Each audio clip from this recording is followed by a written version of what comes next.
Part 1. The desperate transmission commander Jake Morrison sat in his chair on the bridge of the Frontier Spirit. The ship moved slowly through the dark space at the edge of human territory. Jake had been doing this job for 10 years now. He patrolled the borders, watched for trouble, and made sure nothing dangerous came near Earth's colonies. It was quiet work most of the time. Space was big and empty. Jake liked it that way. His crew of 50 people worked well together. They had been out here for 3 months without seeing anything interesting. Lieutenant Katie Sullivan worked at the communications station. She was young, but very good at her job. Her job was to listen for signals from other ships or planets. Most days she heard nothing but static and noise from distant stars. Today was different. "Commander Morrison, sir," Katie said, her voice excited. "I'm getting something strange on the emergency frequencies." Jake turned his chair toward her. "What kind of strange?" "It's not human, sir. The signal is coming from outside our space. It sounds like ... like someone asking for help." Jake stood up and walked over to Katie's station. The bridge was small and cramped, but it felt like home after all these years. "Can you clean it up? Make it clearer?" Katie's fingers moved fast over her controls. The static got quieter, and a voice came through the speakers. It was not human. The words were strange, but the computer was trying to translate them. "Help ... please help. Anyone who can hear this ... we are dying ... The bridge went quiet. Everyone stopped what they were doing to listen. Jake felt his heart beat faster. First contact with aliens was something every human dreamed about, but this did not sound like a happy meeting. "Keep working on it," Jake told Katie. "I want to hear everything." For the next hour, Katie worked to make the signal clearer. The ship's computer tried to understand the alien language. Piece by piece, the message became clear. The aliens called themselves the Zelani. They lived on a water world called Aquatica Prime. Another alien race called the Krex had come to their system. The Krex had big ships and powerful weapons. They were destroying everything. "We are not fighters," the alien voice said through the speakers. "We are builders and healers. We make art and study the stars. We do not know how to make war. The Krex kill everything they find. They have destroyed 3 of our worlds already. Soon they will destroy us too." Jake listened to the message again and again. The alien's voice was full of fear and sadness. He could hear explosions in the background. Sometimes the signal cut out completely. "We have heard stories about warriors from a death world," the message continued. "They call themselves humans. If any humans can hear this, please help us. We will give you anything we have. We just want to live." Jake looked around the bridge. His crew was staring at him, waiting for orders. He had never faced anything like this before. The rules said he should report to his commanders and wait for orders. But the aliens sounded like they were dying right now. "Katie, send a message to Captain Hayes on the command station," Jake said.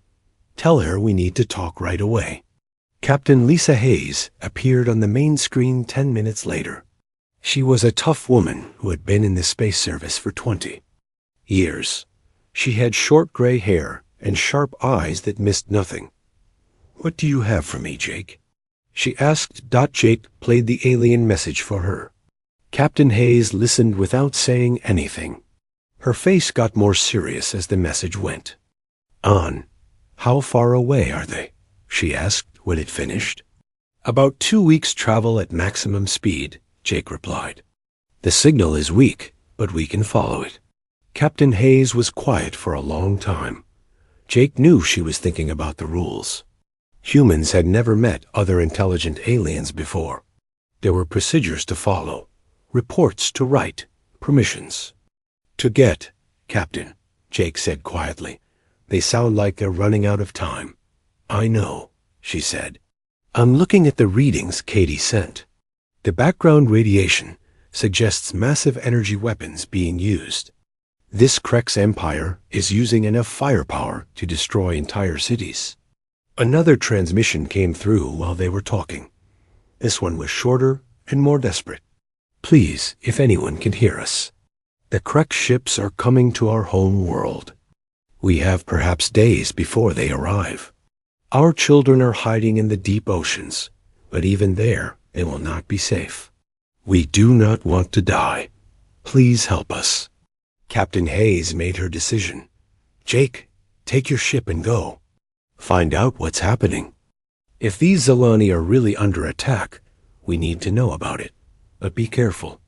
If this Krex Empire is as dangerous as they sound, you might be flying into a trap. Yes, ma'am, Jake said. What about backup? I'll send more ships as soon as I can. But you'll be on your own for now. Don't try to fight an entire alien empire by yourself. Just gather information and help if you can. Jake felt excited and scared at the same time. He was about to lead his ship into unknown space to face an enemy he knew nothing about. But the Zilani needed help, and humans did not leave friends behind. Set course for the Zilani system, Jake told his pilot. Maximum speed. The frontier spirit turned toward the source of the alien signals and jumped to faster-than-light speed. Behind them, Captain Hayes was already calling for more ships and sending reports to Earth. None of them knew they were about to meet an enemy that had conquered 17 star systems without losing a single battle. The Krex Empire had never faced anything like humans before. As the ship traveled through the dark between the stars, Jake studied everything they knew about the situation. It was not much. The Zilani seemed peaceful. The Krex seemed violent. And somewhere out there, people were dying while waiting for help that might never come. Dr. Alan Carter, the ship's scientist, came to the bridge with his computer. Commander, I've been studying the Krex signals we picked up. Their communication style is very formal and structured. They seem to view war as an art form. They take pride in destroying other races completely. What does that mean for us? Jake asked. It means they've probably never met real resistance before, Alan said. Every species they fought has either surrendered immediately or been destroyed quickly. They might not know how to handle a real fight. Jake nodded. That was useful information. If the Krex had never faced a real enemy, they might not be ready for humans. The frontier spirit flew on through the night, carrying 50 humans toward their first real test in the galaxy. Behind them, more human ships were getting ready to follow. The age of human isolation was ending. The galaxy was about to learn what happened when someone threatened innocence in front of Deathworlders. Part 2. First contact with terror. The frontier spirit dropped out of faster-than-light travel at the edge of the Zilani system. What Jake Morrison saw made his stomach turn cold. 3 planets hung dead in space. Their surfaces were black and burned. Where cities and forests should have been, there was only empty rock. The Krex had stripped everything useful and left behind lifeless worlds. My God, whispered Katie Sullivan from her station. Her face was pale as she looked at the scanner. Readings. Commander, I'm detecting no life signs from any of those planets. Nothing at all. Jake stared at the dead worlds on his screen. He had seen war before, but this was different.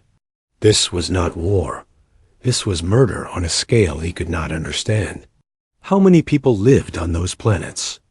Asked Dr. Alan Carter. Katie checked her readings. Based on the city ruins I can see, probably millions on each world. All gone now. The bridge was quiet except for the soft hum of the ship's engines.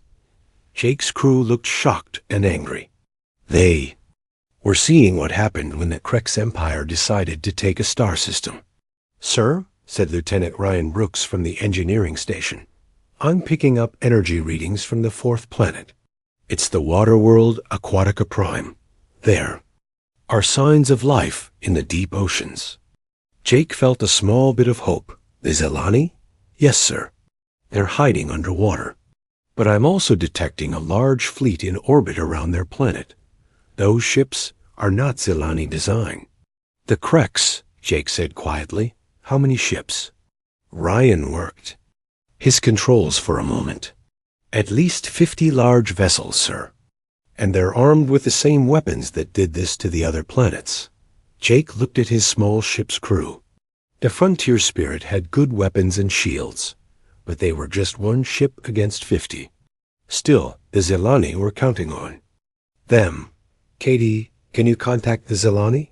Jake asked. I'll try, sir. Katie sent signals toward the ocean planet. After a few minutes, she got an answer. Commander, I have them. They want to talk. Put them on screen. The main display showed the inside of what looked like an underwater city. Tall, graceful beings moved through the water like dancers. Their skin was blue-green and smooth. They had large eyes that seemed very intelligent and kind. One of the aliens swam forward. When she spoke, the computer translated her words into English. I am Elder Naya of the Zelani people, she said. Her voice was musical, even through the translation. Are you the humans who answered our call for help? Yes, Jake replied. I am Commander Jake Morrison of the human ship Frontier Spirit. We came as soon as we heard your message. Elder Naya's large eyes filled with something that looked like tears. You came, we hoped, but we did not dare believe. The Krex have told us that no one in the galaxy would help us. They said we were alone. You're not alone now, Jake said. But I need to understand what we're facing. Tell me about the Krex. Elder. Naya's expression became sad and frightened. They came to our system 6 months ago. They did not try to talk. They did not ask for anything. They simply began destroying our worlds. They take everything useful, metals, water, energy sources. Then they burn what is left. What do they want from your people? We do not know. They treat us like we are not intelligent. To them, we are just animals in the way of resources they want. They have given us 1 day to surrender our home world. If we refuse, they will boil our oceans. Jake felt anger building in his chest. The Krex were not just conquerors. They were bullies who killed entire civilizations for fun. Elder Naya, can you tell me about the Krex ships and weapons? I will show you what we have recorded. The screen changed to show massive black ships in space. They were ugly and brutal looking, covered in weapon ports and armor. Each ship is 3 times larger than yours. Their weapons can destroy our cities from orbit. We have no defenses against them. Dr. Carter studied the enemy ships carefully. Commander, their design is interesting. All weapons, very little else. It's like they've never needed to worry about defense or long-term operations. What does that mean?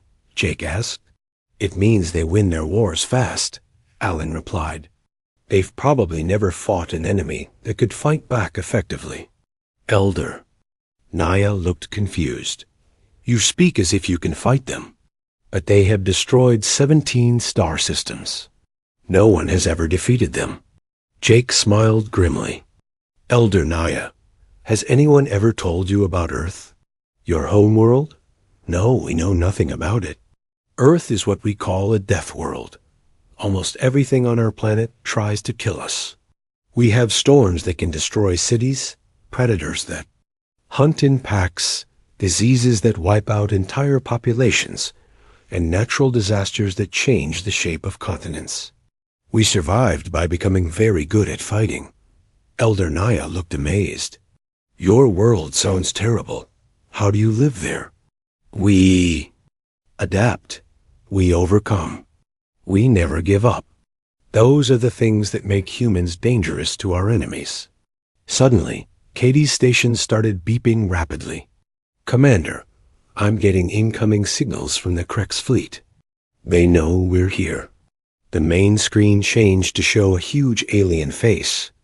The creature looked like it was made of black metal and sharp teeth. Its eyes glowed red, and when it spoke, its voice sounded like grinding metal. "I am War Commander Vecmer of the Krex Empire," the alien said. "You will identify yourselves." Immediately, Jake straightened in his chair. "I am Commander Jake Morrison of the human ship Frontier Spirit. We are here to help the Zelani people." War Commander Vecmer looked surprised. Then he began to laugh. The sound was horrible, like breaking glass. "Humans? We have heard rumors of your species. You come from a primitive world at the edge of the galaxy. You have no empire, no great fleets. You are nothing. Maybe," Jake said calmly. "But we're here, and you're going to have to deal with us." The Krex commander stopped laughing. "You dare to threaten the Krex Empire with one small ship? I could destroy you with a single weapon." "You could try," Jake replied. "But first, I want to make you an offer. Leave this system now, and we won't have any problems. Stay, and you'll learn why the galaxy calls us Deathworlders." War Commander. Vecmer's red eyes blazed with anger. "You are either very brave or very stupid, human. I will give you one chance to leave. Depart now, or I will add your ship to the wreckage orbiting this world." Jake looked around his bridge. His crew was watching him, waiting for his decision. He thought about the dead planets, the scared Zelani hiding in their oceans, and the arrogant monster on his screen. "War Commander Vecmer," Jake said quietly, "let me explain something about humans. We don't abandon our friends. We don't leave innocent people to die. And we really don't like bullies. So here's my answer. Come and take us." The transmission cut off. Elder Naya stared at Jake in amazement. "You just challenged the entire Krex fleet with one ship," she said. "Are all humans insane?" Jake grinned. "Elder Naya, you're about to find out what makes us special. Katie, send a message to Captain Hayes. Tell her we've found the enemy, and we're going to need those reinforcements." "Yes, sir," Katie said, her fingers flying over her controls. "Ryan, what's the status of our weapons and shields?" "All systems ready, Commander." "We're as ready as we'll ever be." Jake looked at the enemy fleet on his screen. 50 ships against one. In any normal situation, it would be suicide. But humans were not normal. "Elder Naya, I need your people to stay deep underwater. Things are about to get very dangerous up here." "Commander Morrison," Elder Naya said softly, "why are you doing this? You barely know us. Why risk your lives for strangers?" Jake thought about his answer for a moment. "Because it's the right thing to do. Because someone has to stand up to bullies. And because humans protect their friends." The first Krex fighters were launching from the enemy fleet. Jake could see them on his screen, moving toward his ship like angry wasps. The battle for the Zelani system was about to begin. Part 3. The Deathworld Advantage 20 Krex fighters came at the Frontier Spirit like bullets from a gun. They flew in perfect formation, just like they had done against 17 other species. War Commander Vecmer expected the human ship to try running or to surrender when they saw the odds. Jake Morrison had other ideas. "Danny, take us into the asteroid field." Jake ordered his pilot. Lieutenant Danny Rodriguez grinned and pushed the ship's engines to full power. "You got it, Commander. Hold on, everyone." The Frontier Spirit dove toward a cluster of floating rocks near the 4th planet. The Krex fighters followed, firing their weapons. Red energy bolts lit up space around the human ship. "They're trying to box us in," Danny said, spinning the ship between 2 large asteroids. "Classic hunter formation." "Good thing we're not normal prey," Jake replied. "Show them what Earth pilots can do." Danny had learned to fly in the storms of Earth's atmosphere. He had dodged lightning, flown through hurricanes, and landed ships in conditions that would kill most pilots. The asteroid field was just another Obstacle course. The human ship twisted and turned between the floating rocks like a fish swimming through coral. The Krex fighters tried to follow, but they had never faced anything like this. Their formation broke apart as they struggled to keep up. "Danny, bring us around behind that big asteroid," Jake said. "Katie, can you jam their communications?" "All ready." "On it, sir," Katie said, her fingers working fast. "They can't coordinate their attacks now." Danny swung the ship around a house-sized rock. 3 Krex fighters were waiting on the other side, but they were not expecting the human ship to come. At them from below, the frontier spirit's weapons fired, and 2 enemy fighters exploded. "How did you know they would be there?" asked Dr. Carter, holding on to his chair as the ship spun again. "Pack hunters always try to ambush their prey," Jake explained. "But on Earth, prey fights back." The battle continued for 20 minutes. The Krex fighters were faster and had better shields, but they could not match human tactics. Danny flew the ship like a wild animal, never where the enemy expected. When the Krex tried to surround them, he went straight up. When they tried to trap the ship against an asteroid, he flew through a gap they thought was too small. Finally, only 5 Krex fighters were left. They gave up trying to catch the human ship and flew back to their fleet. "That was amazing," Elder Naya said over the communication link. "We watched the whole battle. How did one ship defeat so many?" "We used the environment," Jake explained. "The Krex fight in open space where their formation tactics work. We brought them into the rocks where formations break down and individual skill matters." War Commander Vekmer appeared on the screen again. His metal face looked angry and confused. "Impossible," he growled. "My fighters are the best in the galaxy. How did you destroy 15 of them?" "Because your fighters have never met real predators before," Jake said. "You've been fighting herbivores, peaceful plant eaters who run when threatened. We come from a world where everything that survives knows how to hunt." The Krex commander's red eyes blazed. "You think destroying a few fighters makes you dangerous? I have 50 capital ships. I will crush you like an insect." "Maybe," Jake said, "but you'll have to catch us first." 3 large Krex warships moved toward the asteroid field. Each one was 10 times bigger than the frontier spirit. Their weapons could turn the human ship into dust with one shot. "Commander," Ryan said from his engineering station, "our shields won't stop their main guns. If they hit us, we're dead."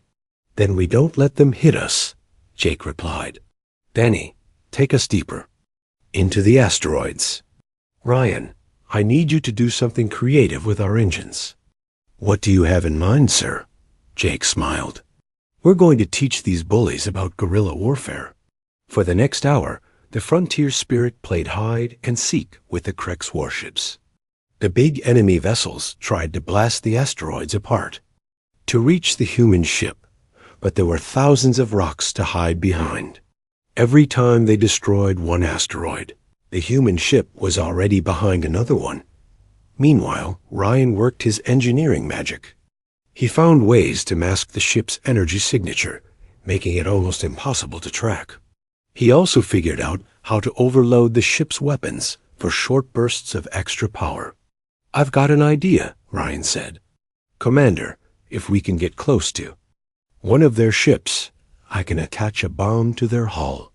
But someone will have to go outside and plant it manually." Jake nodded. "I'll do it." "Sir, that's suicide," Katie protested. "The radiation from their engines will kill you." "Not if I'm fast enough," Jake said. "Humans can survive short exposure to things that would kill other species instantly.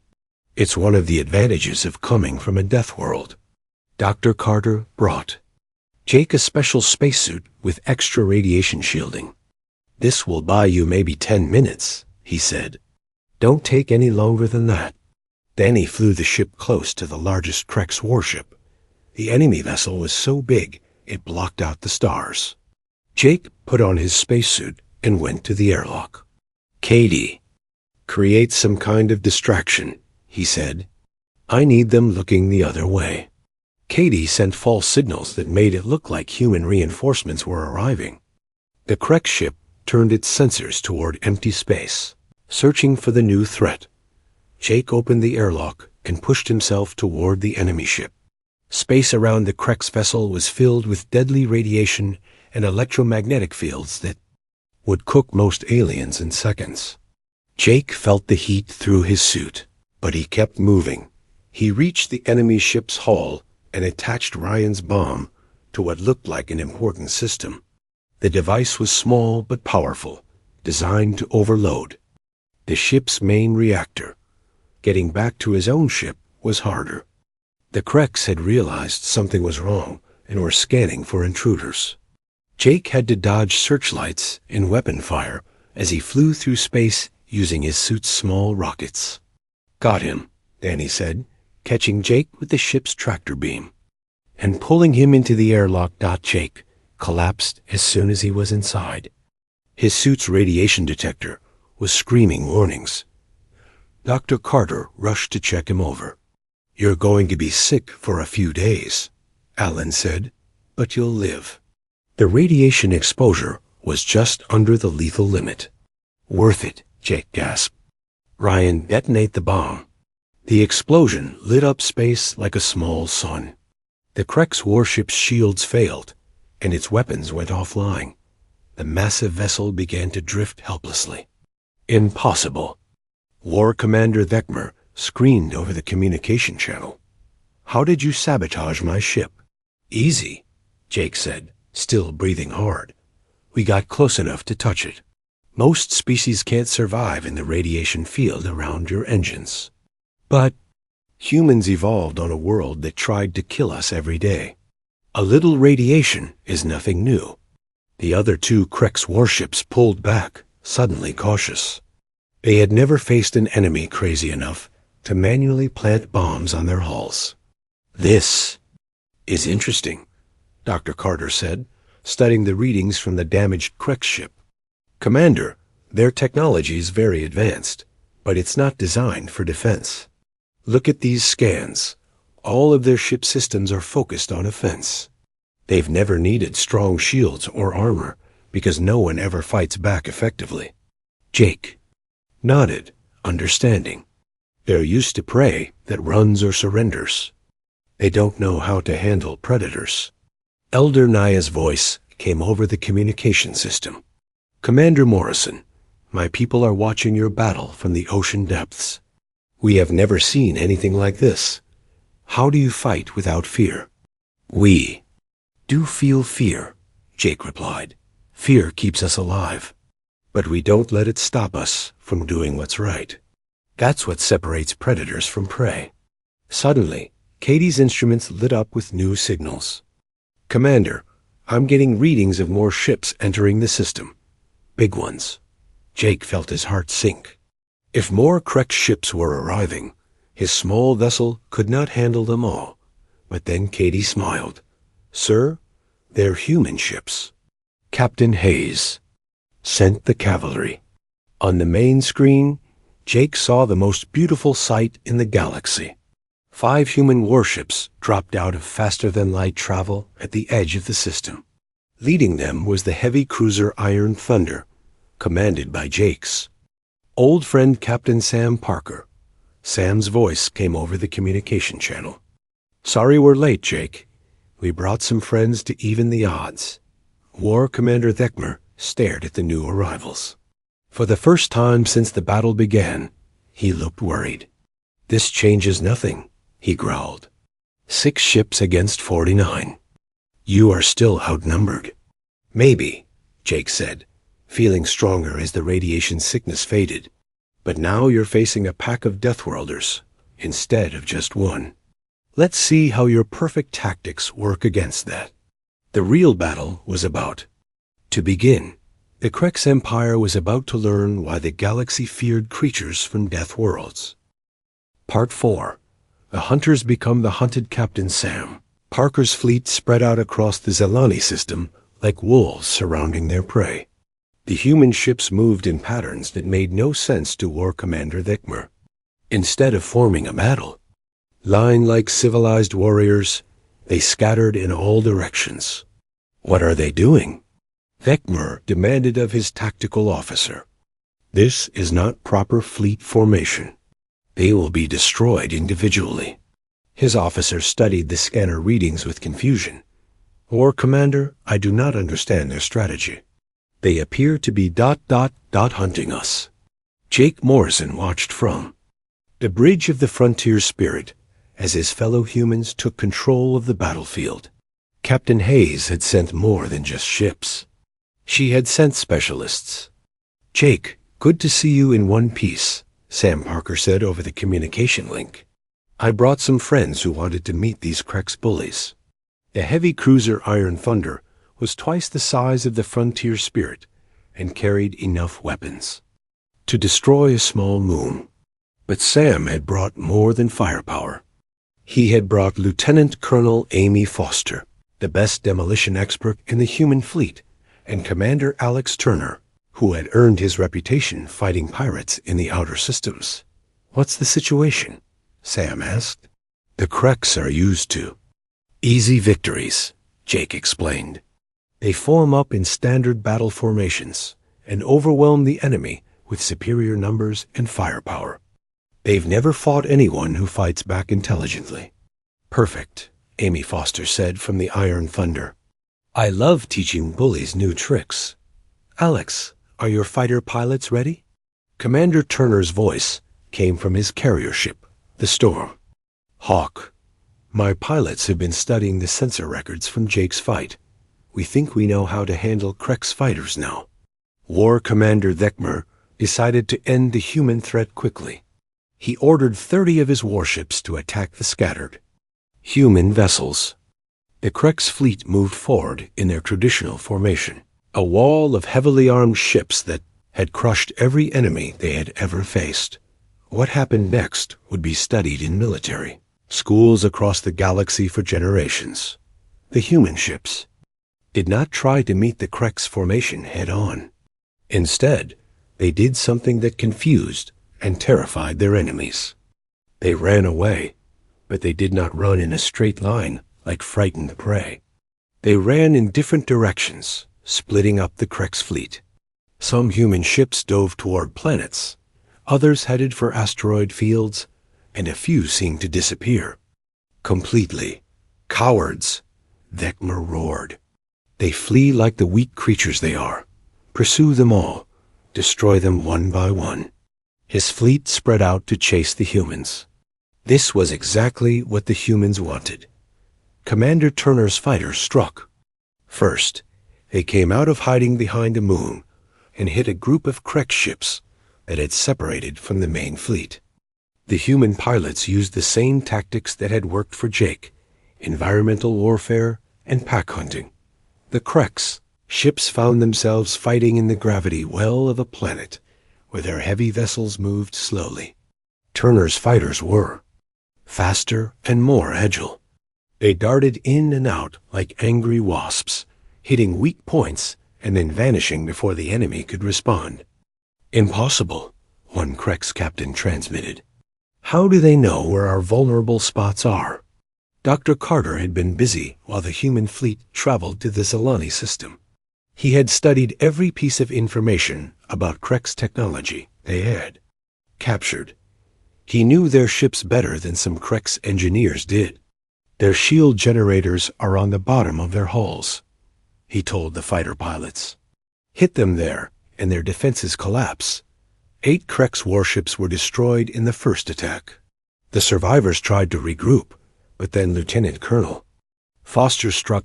Amy had taken her ship, the Deep Strike, on what looked like a desperate run toward the outer edge of the system.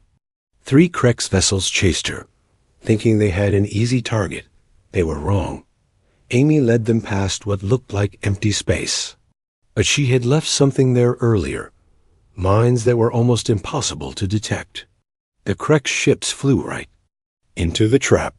This is for all the innocent people you murdered, Amy said as she triggered the explosives. The 3 Krek ships vanished in balls of fire. But Amy was not done. While the enemy was distracted by her attack, she had sent stealth probes toward their main fleet. The small devices attached themselves to Krek's hulls like parasites. "Jake, I've got surprises planted on 12 enemy ships," she reported. "Say the word, and they'll have very bad days." Meanwhile, Captain Parker was showing the Kreks what happened when they tried to corner a human heavy cruiser. 5 enemy ships had trapped the Iron Thunder near a gas giant, thinking they could destroy it with concentrated fire. But Sam Parker had learned his tactics in the storms of Earth's most dangerous oceans. He used the gas giant's gravity and magnetic fields like weapons. When the Kreks fired their energy weapons, the planet's magnetic field bent the beams away from his ship. When they launched missiles, he led them into the planet's atmosphere, where they were destroyed by pressure and heat. "You're fighting like prey animals," Sam told the Kreks captains. "On Earth, prey runs in straight lines. Predators are creative." The Iron Thunder spun around the gas giant and came up behind the Krek ships. Sam's weapons tore through their rear shields and destroyed 2 vessels before they could react.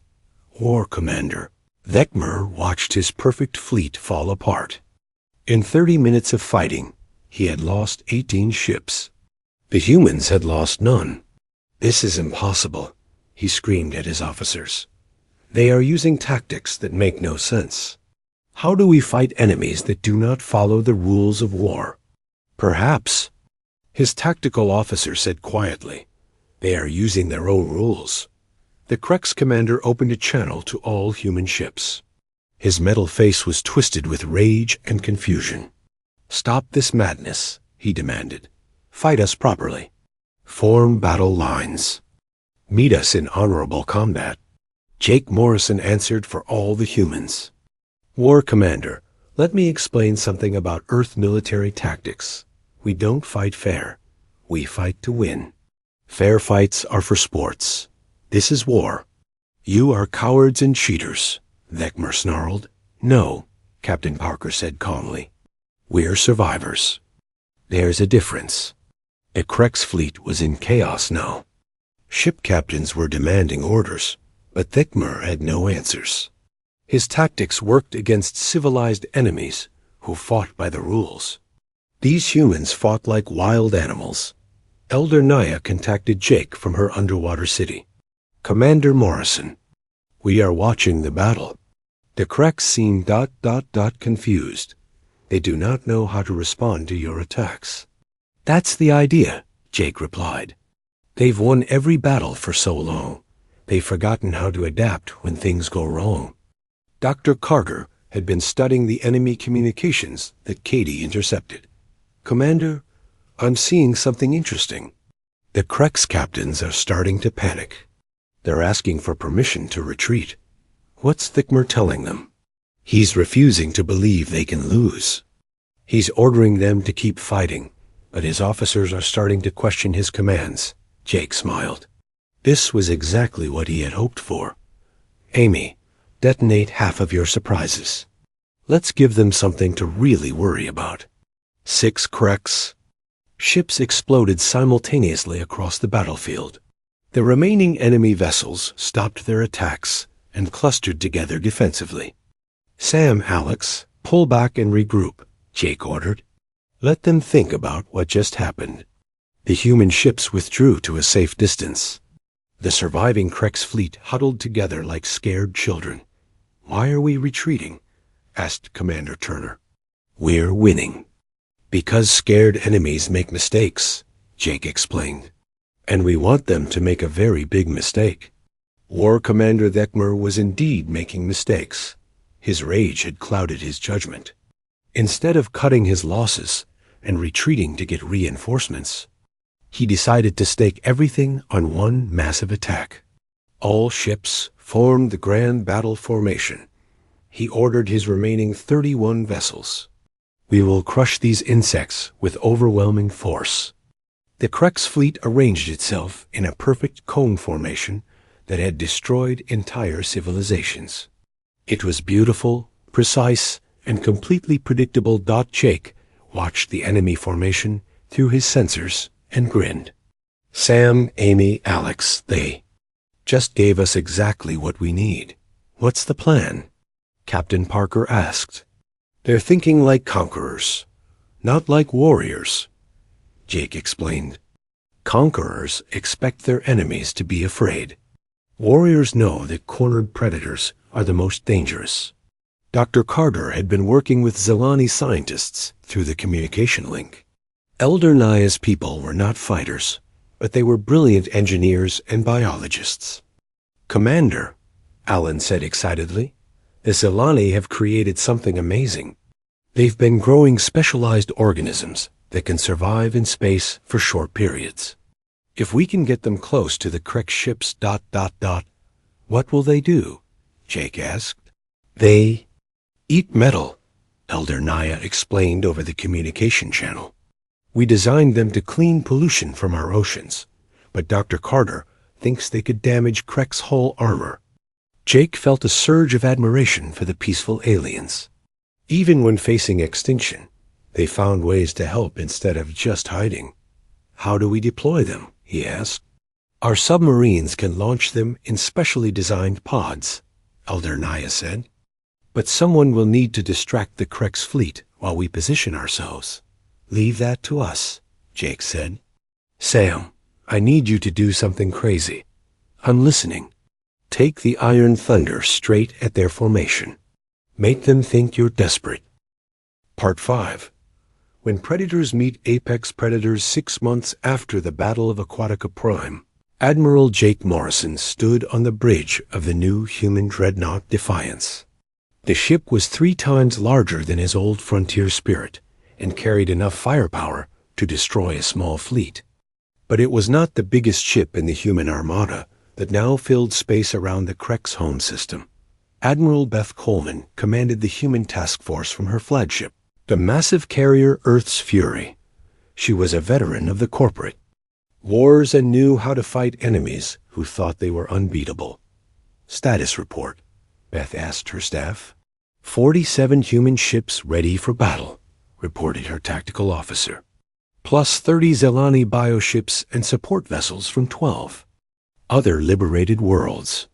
The alliance had grown quickly. News of the human victory over the Kreks had spread across the galaxy like wildfire.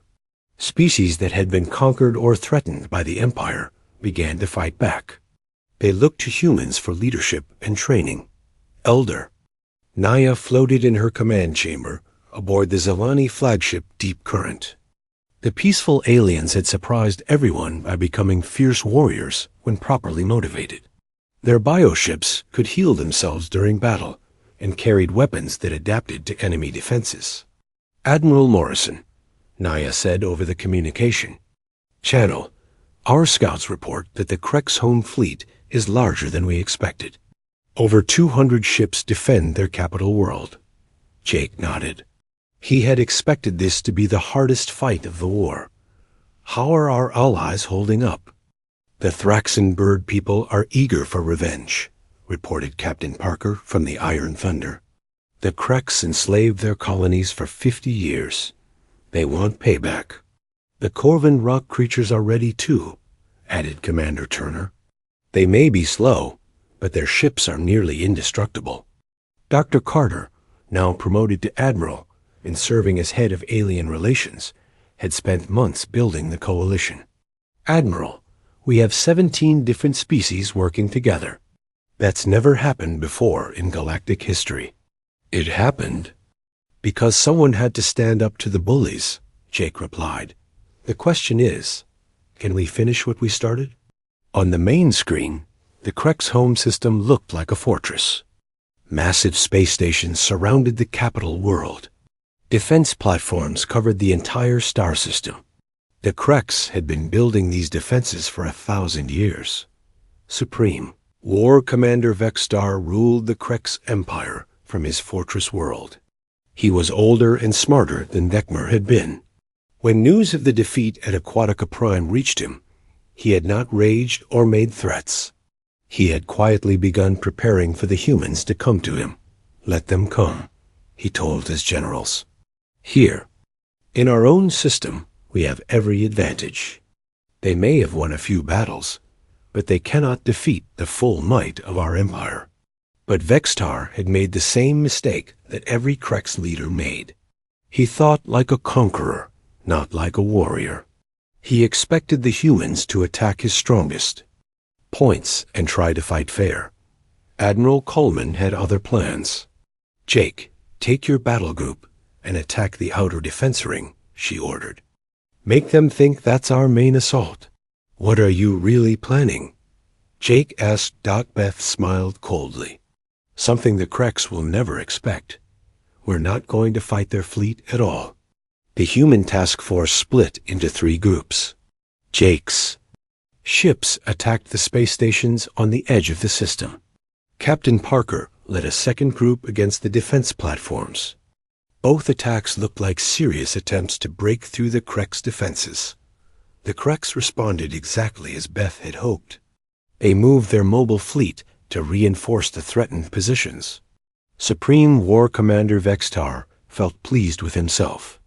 The humans were attacking his strongest points, just as he had predicted. While the Krex were distracted by the fake attacks. Admiral Coleman led the third group on a different mission. Her target was not the Krex fleet or their defenses. Her target was the Krex homeworld itself. How are we going to get past their planetary shields? Asked her tactical officer. We're not going around them, Beth replied. We're going through them. The Zelani had created something new for this battle. Working with human engineers, they had developed ships that could burrow through solid matter like living creatures. Elder Naya called them tunnel fish. The Krex shields stop energy weapons and solid objects, Dr. Carter explained, but they were never designed to stop living organisms that can phase through matter. 12 tunnel fish, each carrying a team of human marines and Zelani technicians, approached the Krex homeworld from below the orbital plane. The planet's massive shield generators did not even detect them. Approaching the surface, reported Sergeant Maya Johnson, leader of the Marine Assault Team. Beginning infiltration. They tunnel fish dove into the planet's crust like dolphins diving into water. They moved through solid rock as if it were liquid, carrying their passengers in protective bubbles of altered space-time. Supreme War Commander Vextar was still focused on the space battle when his communications officer brought him terrible news. Sir, we have intruders on the planet's surface. They appeared out of solid rock near the primary shield generator station. Impossible, Vextar growled. Our shields prevent any approach to the surface. The intruders are not using normal technology, sir. They seem to be using some kind of biomechanical phase shifting. Vextar felt the first touch of real fear. The humans kept doing things that were supposed to be impossible. Sergeant Johnson and her team fought their way through the shield generator complex with brutal efficiency. The Krex guards were not prepared for enemies who could appear anywhere and fight in conditions that would kill normal soldiers. Charges placed, Maya reported. 30 seconds to detonation. The shield generators exploded in sequence, creating gaps in the planetary defense grid. Immediately, Admiral Coleman's ships dove through the openings. All ships target the government district, Beth ordered. End this war. The human fleet began bombarding the Krex capital city from orbit. But these were not the random destruction attacks that the Krex used. The humans targeted specific buildings, military command centers, weapons factories, and government offices. They carefully avoided civilian areas. Supreme War Commander Vextar watched his empire's command structure collapse around him. His fleet was still fighting Jake's forces at the edge of the system, but it no longer mattered. The humans had cut off the head of the Krex government. Sir, his aide said quietly, perhaps it is time to consider surrender. Vextar stared at the human ships hovering over his capital. For 1,000 years, the Krex had been the apex predators of the galaxy. Now they had met something more dangerous. "Open a channel to the human admiral," he said finally. Admiral Coleman's face appeared on his screen. She looked calm and professional, but Vextar could see the steel in her eyes. "Supreme War Commander," she said, "I believe you wanted to discuss terms." "What do you want?" Vextar asked. "Complete surrender of all Krek's military forces. Immediate release of all enslaved populations. Reparations to the species you have conquered. And trials for war criminals." Vextar felt his empire crumbling around him. "And if we refuse?" Beth's expression did not change. "Then we keep fighting until you have nothing left to fight with. The choice is yours." The Krek's commander looked at the tactical display. His fleet was scattered and demoralized. His homeworld was defenseless. The humans had outfought him at every turn. "I surrender," he said quietly. The Krek's empire surrenders unconditionally. Across the galaxy, the news spread faster than light. The mighty Krek's empire, conquerors of 17 star systems, had been defeated by a coalition led by Deathworlders from a planet called Earth. On Aquatica Prime, Elder Naya and her people celebrated in their underwater cities. The Thraxan colonies were free. The Corvin homeworld was liberated. Dozens of enslaved species began the long journey back to freedom. Jake Morrison stood on the bridge of the Defiance and watched Krek's ships surrender across the star system. It had been a long road from that first desperate transmission in deep space. "What happens now?" asked Dr. Carter. "Now we help them rebuild," Jake said. "The Kreks conquered through fear and destruction. We'll show them a better way." Admiral Coleman joined the conversation from her flagship. "The galaxy is going to change, Jake. Other empires will think twice before attacking innocent worlds now that they know humans are watching." Elder Naya's voice came over the communication channel. "Commander Morrison, Admiral Morrison, my people will never forget what you did for us.